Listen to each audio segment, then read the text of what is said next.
네, 오늘은 구약성경 스가랴 4장 말씀입니다. 구약성경 1315쪽에 있습니다. 구약성경 1315쪽 스가랴 4장 1절부터 14절까지입니다. 한 절씩 스가랴 4장 1절부터 14절까지 교독하겠습니다. 내게 말하던 천사가 다시 와서 나를 깨우니 마치 자는 사람이 잠에서 깨어난 것 같더라. 그가 내게 묻되 내가 무엇을 보느냐. 내가 보니 순금 등잔대가 있는데 그 위에는 기름 그릇이 있고 기름 그릇 위에 7 등잔이 있으며 등잔을 위해서 7 관이 있고 그 등잔대 곁에 2 감람나무가 있는데 하나는 그 기름 그릇 오른쪽에 있고 하나는 그 왼쪽에 있나이다 하고 천사가 물으되 내 주여 이것들이 무엇이니까 하니 내게 말하는 천사가 대답하여 이르되 내가 이것들이 무엇인지 알지 못하느냐 하므로 내가 대답하되 내 주여 내가 알지 못하나이다 하니 여호와께서 스룹바벨에게 하신 말씀이 이러하니라. 만군의 여호와께서 말씀하시되 너는 힘으로 되지 아니하며 능력으로 되지 아니하고 오직 나의 영으로 되느니라. 큰 산아 내가 무엇이냐. 내가 스룹바벨 앞에서 평지가 되리라. 그가 머릿돌을 내놓을 때에 무리가 외치기를 은총이 그에게 있을지어다 하리라 하셨고 스룹바벨의 손이 이 성전의 기초를 놓았은즉 그의 손이 또한 그 일을 마치리라 하셨나니 만군의 여호와께서 나를 너희에게 보내신 줄을 내가 알리라 하셨느니라. 자은 일이 날이라고 멸시하는 자가 손에 다림줄이 있어 깃발 7은 온 세상에 두루 다니는 여호와의 눈이니라. 내가 그에게 물어 이르되 등잔대 좌우에 2 감람나무는 무슨 뜻이니까 하고 2 금관 옆에 있는 이 감람나무 2가지는 무슨 뜻이니까 하니 그가 내게 대답하여 이르되 내가 이것이 무엇인지 알지 못하느냐 하는지라. 내가 대답하되 내 주여 알지 못하나이다 하니 이르되 이는 기름 부음 받은 자 둘이니 온 세상에 주 앞에 서 있는 자니라 하더라. 아멘. 할렐루야. 하나님의 은총이 우리 새벽을 깨우고 하나님께 기도하시는 여러분에게 항상 함께 하시고 충만하시기를 예수님의 이름으로 축복합니다. 아멘. 오늘 말씀을 3가지로 정리해서 묵상하겠습니다. 첫 번째, 교회는 어두운 세상을 밝히는 진리의 등불입니다. 여러분, 세상은 어둡다 그래요. 왜 어두우냐? 성경적으로 보면 죄된 세상이기 때문에 어둡다 이렇게 정의를 내립니다. 죄가 있는 세상을 어둡다 이렇게 말하지 밝다 이렇게 말하지 않는 거예요. 세상 사람들은 그것을 오히려 돈이 많고 눈에 보이는 것으로 여기가 밝지 뭐 거기가 뭐 밝라 이렇게 말할 수 있을지 몰라도 성경은 죄가 관영한 곳은 어두운 곳이고 진리가 있는 예수 그리스도의 나라는 밝은 곳이다 이렇게 말합니다. 오늘 여러분 이 어두운 세상을 하나님이 그냥 두기를 바라실까요? 그렇지 않습니다. 오늘날은 교회를 통하여 이 세상을 밝히기를 하나님이 원하고 계세요. 이 놀라운 일을 이루시기 위하여 하나님이 죄된 역사를 기억하고 끝까지 참고 기다리시다가 드디어 예수님을 보내셔서 그 피로 값을 치르고 교회를 사서 이 교회를 통하여 이 세상의 어두운 것을 물러가게 하시려고 하나님이 구원의 역사를 이루신 것입니다. 여러분 오늘 2절 3절에 스가랴가 다섯 번째 이제 환상을 보아요. 스가랴는 페르시아에서 이제 포로로 그 전에 바벨론에 의하여 포로로 잡혀갔던 이스라엘 백성들이 70년 만에 하나님의 약속의 예언대로 돌아왔습니다. 돌아와서 학계의 예언자는 포로 전에 태어났기 때문에 목사로서 어찌 보면 요즘의 목사로서 나이 드신 원로 목사로서 아주 위엄이 있게 딱 두 장에 걸쳐서 여러분 이제는 성전 건축해야 됩니다 이렇게 말씀 전했고, 스가랴 예언자는 젊은 친구이기 때문에 성전 재건에 대한 그 영광이 어떤지 잘 몰라서 자꾸 하나님이 보여주시고, 또 오늘 본문에도 그렇지만 스가랴가 자꾸 묻잖아요. 제가 이게 뭔지 잘 모르는데요, 천사 가르쳐줘도 이게 무슨 뜻입니까? 이게 뭡니까? 이렇게 물어봐서 천사가 하나하나 가르쳐주고 있는 내용이 이게 스가랴였습니다. 스가랴 예언자가 하나하나 묻는데 꼬치꼬치 묻는데 천사가 딱 가르쳐줘요.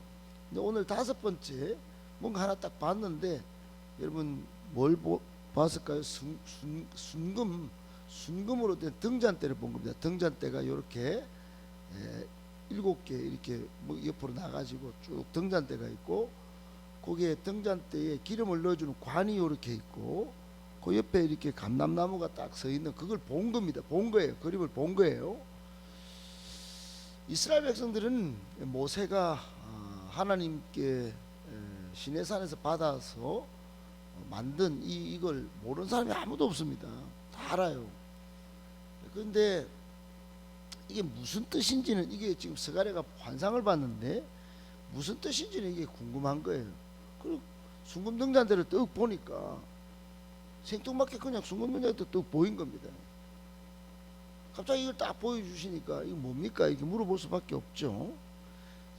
지금 계속적으로 스가랴에게 무엇이 보였고 무엇이 보이는지 천사가 묻고, 스가랴는 또 대답을 하면서 또 묻고, 이런 형식으로 계속 되는데, 지금 순금등잔대 그 위에 기름그릇 요만한 거, 또 등잔을 연결하는 7관이 쭉 기름이 이렇게 또 등잔에 공급되도록 하는 관이 이렇게 쭉 있고, 어떻든 순금등잔대를 본 겁니다. 여러분 순금등잔대가 뭐냐? 여기 그대로 딱 적혀 있어요. 이거는 순금등잔대는 새로 건설될 하나님의 성전, 그리고 특별히 옛날에는 순금등잔대 놔두는 장소가 지성소예요. 지성소. 하나님을 딱 만나기 전에 이제 백성들은 다 못 들어가고 제사장만 딱 들어가서 항상 불을 켜두도록 만든 성전의 기구가 순금등잔대예요. 우리로 치면 아침에 오면은 저 파란불이, 십자가 등불이 가능하면 항상 켜져 있죠. 저거는 가능하면 24시간 켜려고 애를 쓰는 건데, 옛날로 치면 옛날 성전에는 이 순금등잔대가 이렇게 딱 있었어요. 그러니까 순금등잔대의 역할은 성전을 밝히는 등불의 역할인 거예요. 밝히는, 어두운 거 밝히는. 그래서 이제 지금 이 순간의 뜻은 뭐냐? 이 순간은 바벨론의 포로로 잡혀 있다가 페르시아에서 이제 복귀한 이스라엘 백성들이 성전을 재건하면 성전이 완료될 때까지 하나님이 불을 밝힐 것이다, 이런 뜻이 있는데, 신약적인 의미로는 우리가 신약 이제 교회 시대에 살고 있으니까 여러분 이 순금등잔대가 의미가 뭐냐? 그것은 어두운 세상을 밝히는 교회, 그런 교회가 되어야 된다, 이런 뜻이 있는 것입니다. 사랑하는 여러분, 세상은 죄로 인해서 어두컴컴한데 교회가 진리가 없어요. 진리가 없어. 진리가 누구냐? 진리가 예수 그리스도입니다. 예수 그리스도가 쏙 빠진 교회, 여러분 생각해 보셨어요? 예수 없는 교회는 마귀 충만입니다. 예수 없는 교회는 능력 없어요. 예수님이 계셔야 능력이 나타나는 것입니다. 예수님이 계셔야 행복이 시작되는 거예요. 그러니까 사람들이 와서 예수가 있는 곳에 예수님 만나고 절망이 변하여 희망이 되고 슬픔이 변하여 기쁨이 되고 행복이 시작되는 것입니다. 그리고 예수 이름으로 기도하면 마귀가 떠나가고 내 인생을 묶고 있는 모든 스트레스와 잡것들이 다 떠나가는 역사하는 힘이 나타나는 것이에요. 그래서 여러분 순금등잔대 같은 정말 어두움을 물리치는 빛, 이게 여러분 지금 신약교회에서는 예수 그리스도를 머리로 하는 교회다 이 말이에요.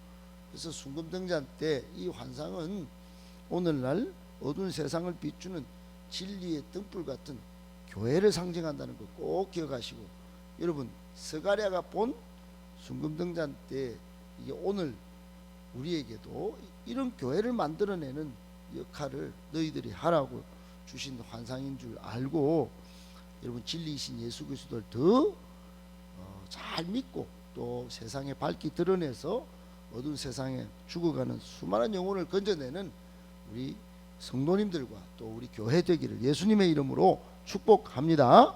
아멘. 두 번째, 교회는 성령 충만한 헌신하는 리더가 꼭 필요합니다. 여러분 오늘 3절에 보니까 등잔대가 있고 그 관이 이렇게 연결돼가 기름을 쭉 공급하는데 그 옆에 두 감람나무가 있어요. 감람나무라고 하는 것은 우리는 익숙하지 않은데 저 이스라엘 땅에 가면 너무너무 익숙한 나무예요. 올리브 나무라고. 지금도 세계 최상급 올리브가 어디서 나오느냐 하면은 이스라엘에서 나와요. 그만큼 감람나무라고 하는 이 올리브 기름을 생산하는 올리브 나무가 많아요. 근데 이게 기름을 이게 제공한단 말이에요. 두 감람나무. 여러분 이게 무엇을 의미하느냐 하면 지금 포로 잡혔던 이스라엘 백성이 돌아와서 하나님의 성전을 건축하는데 사람이 필요하잖아요. 사람이. 근데 이 사람이 계속 성전을 건축하도록 이게 스가랴한테 어떤 사람이 주도하는지를 보여준 겁니다. 그 보여준 두 사람이 두 감람나무예요. 요것도 지금 천사가 말을 하고 스가랴가 대답하고 이런 형태로 지금 물어봤어요. 3절에. 그런데 이게 누구냐? 대제사장 요수아하고 오늘 본문에 나오는 스룹바벨 총독이에요. 스룹바벨 총독은 페르시아의 황제 왕한테 네가 가서 성전 기초를 쌓아라 이렇게 명령을 받은 그 사람의 유대인의 뿌리예요. 그러니까 이게 여러분 기가 막힌 사람이 바로 스룹바벨입니다. 이 사람의 정치적인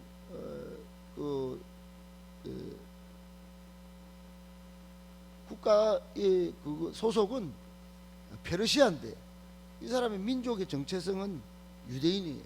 그래서 유대인으로서 와가지고 성전을 건축하는데 주도적인 역할을 하는 겁니다.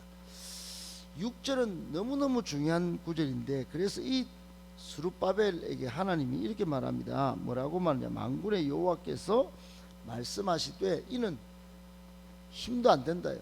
성전 재건 능력으로는 안 된다. 너가 사람의 힘으로 되는 게 아니고 오직 누구의 영으로요? 나의 영으로 되느니라 그랬어요. 이 감람나무를 딱 보여주시면서 이 교회는 사람이 만들어가는 교회가 아니고 성령으로 된다. 성령으로. 여러분 교회가 모든 세상에 잘 나가는 삼성 직원이 오면 훨씬 교회가 잘 될 것입니다. 현대 직원들이 와서 교회를 이루면 세상의 최고의 교회가 될 것입니다. 실력이 있으니까. 여러분 그렇게 하면 될까요? 국회의원들이 많이 나오면 교회가 될까요? 그렇지 않습니다. 교회는 오직 성령으로 교회가 운영되고 교회가 성령으로 진행되어야 진짜 교회인 것입니다. 그 교회를 이루는데 성령 충만한 사람이 필요했는데 요때는 요수아와 스룹바벨, 오늘날은요 바로 저와 여러분 성령 받은 사람들입니다. 성령 받은 사람들. 여러분 세상에 뛰어난 의사가 많은 교회 좋죠. 돈도 많고 뭐 좋을 것입니다. 그러나 인간의 능력만 사용하는 의사라면 여러분 아무 쓸모도 없습니다. 사도행전 1장 8절에 오직 성령이 너희에게 임하시면 너희가 권능을 받고 예루살렘과 온 유대와 사마리아와 땅끝까지 이르러 예수님의 증인이 되리라 이렇게 말씀하셨지, 너희가 의사가 되어서 국회의원이 돼서 온 세상에 증인되라.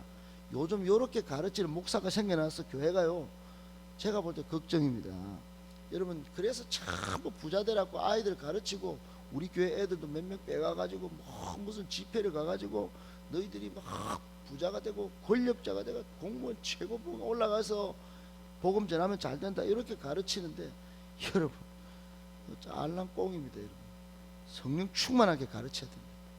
성령 충만한 아이를 가르쳐내야 나중에 그 아이가 하나님 나라를 위해서 헌신하게 되는 것이고 교회를 바르게 세워가는 것이지, 여러분 돈 많다고 뭐 권력 있다고 되는 게 아닙니다. 오늘날 교회 성령 충만한 헌신하는 리더가 꼭 필요하다는 사실 기억하시고 앞으로 100년을 위해서 이런 성령 충만한 리더십이 많이 생겨나기를 많이 기도해 주시기를 예수님의 이름으로 축복합니다. 아멘. 마지막 세 번째, 하나님을 의지하고 가는 사람에게 거대한 산도 평지가 됩니다. 여러분 오늘 7절에 보면 이런 표현이 있어요. 큰 산아 내가 무엇이냐, 내가 스룹바벨 앞에서 평지가 되리라, 이런 말씀이 있습니다. 여러분 이게 엄청난 축복의 말씀입니다. 스룹바벨이 지금 와가지고 성전을 재건하려고 그러는데 아무것도 없어요. 거기다가 여러분 에스라 4장에 보면 다뜨네와 스달보스네라고 하는 이 동네 총독들이 막 나와가지고, 마치 이 동네로 치면 구의원들이 나와가지고 단체로 막 떼거지로 와가 요 교회 안 됩니다, 요 교회 지으면 안 돼요, 왜 그래요? 그리고 막 구에서 막 시에서 막 덤벼든다. 생각해보세요. 목사가 아무리 힘이 있어도요, 무슨 힘이 있겠어요? 행정적으로 권력자들이 나타나서 안 된다 하면 안 되는 거잖아요. 그런데 이 하나님이 지금 천사를 통해서 큰 장애물들아, 너가 스룹바벨 앞에서 그러면 안 된다. 스룹바벨 목사 앞에서 너가 그러면 안 돼. 성전을 지으려고 내가 각오했거든. 너는 평지가 돼. 그 산같이 덤벼봐. 평지로 만들어 버릴 거야. 이렇게 말씀하신 것입니다. 사랑하는 여러분, 이때 당시에만 해도 성전 재건이 과연 이루어질까? 우리가 포로에서 돌아와 힘이 없다, 우리는 아직도 노예다, 이런 생각이 가득한데 거기에다가 막 행정 직원들 다 떠내와 스달보스네 나와가지고 막 설쳐서 하니까요, 이거 안 되겠다, 진짜 안 되는 거야. 이거 목사가 무슨 교회 40년이라고 맨날 소리를 지르면서 하는데 이게 될까? 여러분 이게요, 이게 하나님의 음성을 듣지 못하고 하나님의 환상을 보지 못하면요, 이런 인간적인 소리를 하게 되는 것입니다. 지금이 딱 우리 교회를 향한 꼴이고, 또 이 세상의 교회가 코로나 이후에 큰 장애물 권력의 행포에 막 주눅 다 들어가 막 요리 막 전부 수갑 찬 것 같이 해가지고 교회 일은 안 하고 식당도 다 중단되고 교회 학교도 다 중단되고, 여러분 그런 꼴이 바로 그런 건데, 여기 하나님이 이 교회 앞에서 성도들 앞에서 세상의 큰 산 같은 장애물들은 평지가 되리라, 이렇게 선포하시는 말씀입니다. 이 사실을 인하여 여러분 위로받으시고 힘을 받아서 영적으로 눌리지 말고 하나님의 축복의 말씀을 의지하고 더욱더 기도하면서 여러분 교회를 통하여 이 세상을 바꿔내는 위대한 하나님의 일꾼들 다 되시기를 예수님의 이름으로 축복합니다.